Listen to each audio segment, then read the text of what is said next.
আসসালামু আলাইকুম রহমতুল্লাহ বরকাত। আমি মোহাম্মদ রকিবুল আমিন এই মুহূর্তে আপনাদের কাছে উপস্থিত হয়েছি। আশা করছি সবাই ভালো আছেন, সুস্থ আছেন এবং নিরাপদে আছেন। আমি সবসময় যথারীতি সামাজিক কিছু অবক্ষয় নিয়ে আমি সবসময় আমার ভিডিওর মাধ্যমে উপস্থাপন করি।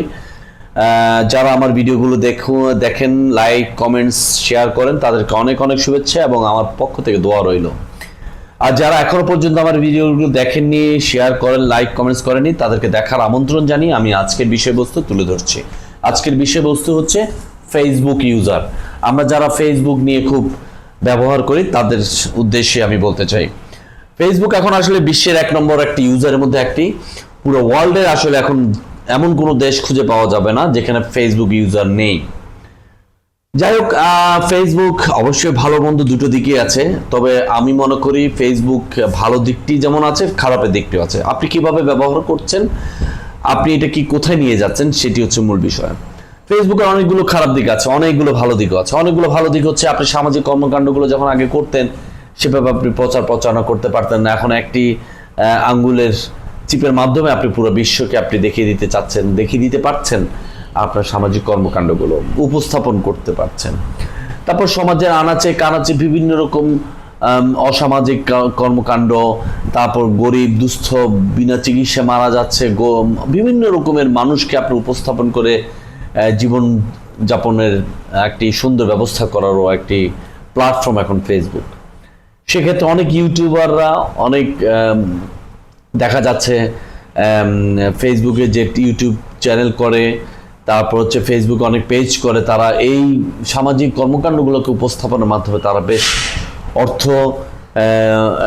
আয় করছে এবং সেদিকে বেশি ধাবিত হচ্ছে। এবং আজকাল যেটি দেখাচ্ছে বেশিরভাগ ইয়াং জেনারেশন এই দিকে বেশি ধাবিত হচ্ছে, কিন্তু আসলে এই দিকে ধাবিত কতটুকু সামনে এগিয়ে যেতে পারবে আমি আসলে খুব সন্দিহান। একটা সময় হইতে পারে সে যখন এখান থেকে বেরিয়ে আসতে চাইবে তখন তার কর্মকাণ্ড করা, কর্মক্ষেত্র যাওয়ার আর সুযোগ নাও থাকতে পারে। এমনও আছে অনেক ইউটিউবাররা, অনেক চ্যানেলের, অনেক ফেসবুক ইয়ারা আছে, তারা অনেক লক্ষ লক্ষ টাকা কামিয়ে তারা তাদের ব্যবসার ট্র্যাক চেঞ্জ করছে। অনেক সময় টাকা হয়ে গেলে তারা এই ট্র্যাক থেকে অন্য ট্র্যাকে চলে যাচ্ছে, এমনও হতে পারে। যাই হোক, আমি সরকারের কাছে যে বিষয় নিয়ে উপস্থাপন করতে সেটা হচ্ছে ফেসবুক ইউজার।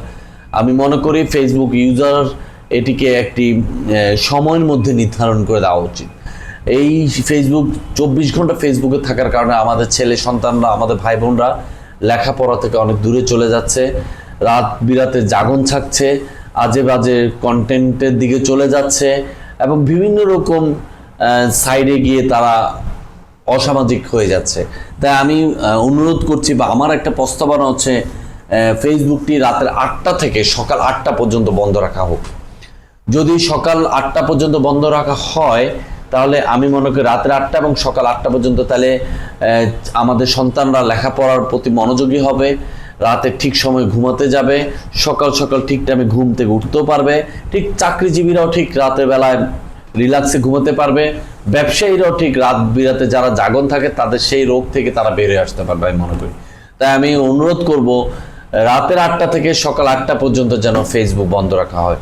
এতে আশা করি একটি বৃহৎ ক্ষতির হওয়ার কিছু নেই, তবে লাভের অংশটা বেশি হবে আমি মনে করি, বিশ্বাস করি। এই আশা ব্যক্ত রেখে আমি সবাইকে ভালো লাগলে শেয়ার, কমেন্টস করে জানিয়ে দিবেন, ভালো লাগলে শেয়ার করবেন। ধন্যবাদ। আসসালামু আলাইকুম রহমতুল্লাহি ওয়া বারাকাতুহু।